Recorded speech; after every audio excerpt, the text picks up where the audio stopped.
ગુજરાતમાં હેવી વીજ લાઈનો અને વીજ ટાવરોને લઈ અને આજે રાજ્યના મુખ્યમંત્રીશ્રીને કાગળ લખ્યો છે.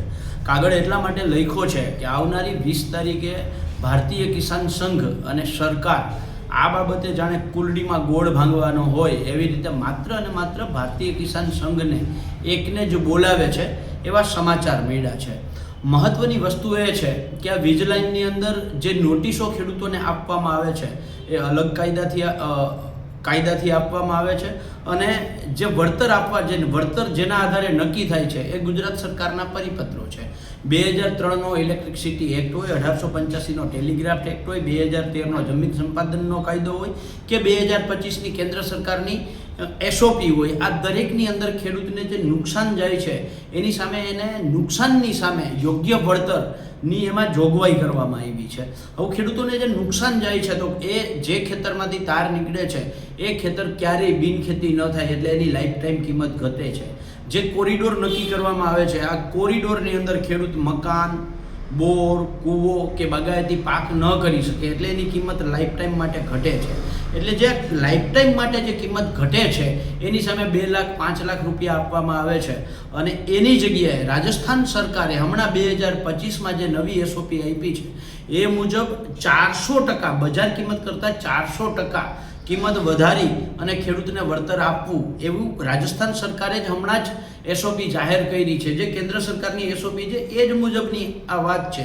2003ના ઇલેક્ટ્રિસિટી એક્ટ હોય કે 2013ના જમીન સંપાદનના કાયદામાં હોય, જે જોગવાઈઓ છે એ જ જોગવાઈઓ મુજબ જો રાજસ્થાન સરકાર આ નિર્ણય કરી શકતી હોય તો ગુજરાત સરકાર કેમ નથી કરતી?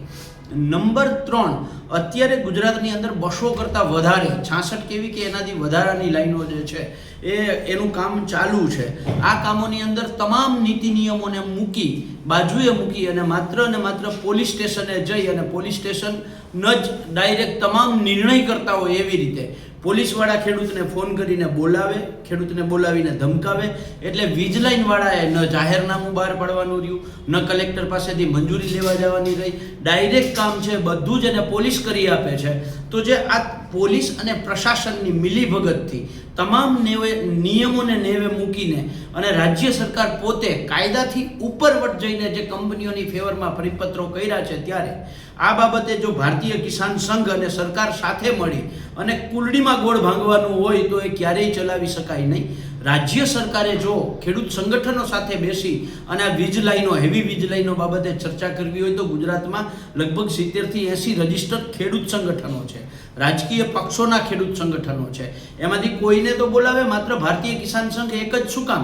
અને એની સાથે જ બેસી ભારતીય કિસાન સંઘ આખા ગુજરાતના ખેડૂતોનું પ્રતિનિધિત્વ નથી કરતી. એટલે એકમાત્ર ભારતીય કિસાન સંઘ સાથે બેસી અને સરકાર આ કુલડીમાં ગોળ ભાંગવાની જે નીતિ છે એ સદંતર બંધ કરે અને જેવી રીતે વીજ લાઈનો અને હેવી વીજ લાઈનોના જે પ્રશ્નો છે એ બાબતે જેવી રીતે રાજસ્થાન સરકારે એસઓપી બનાવી છે એવી ને એવી ગુજરાત સરકાર એસઓપી બનાવે એવી માંગ સાથે આજે રાજ્યના મુખ્યમંત્રીશ્રીને પત્ર લખી અને માગણી કરી છે.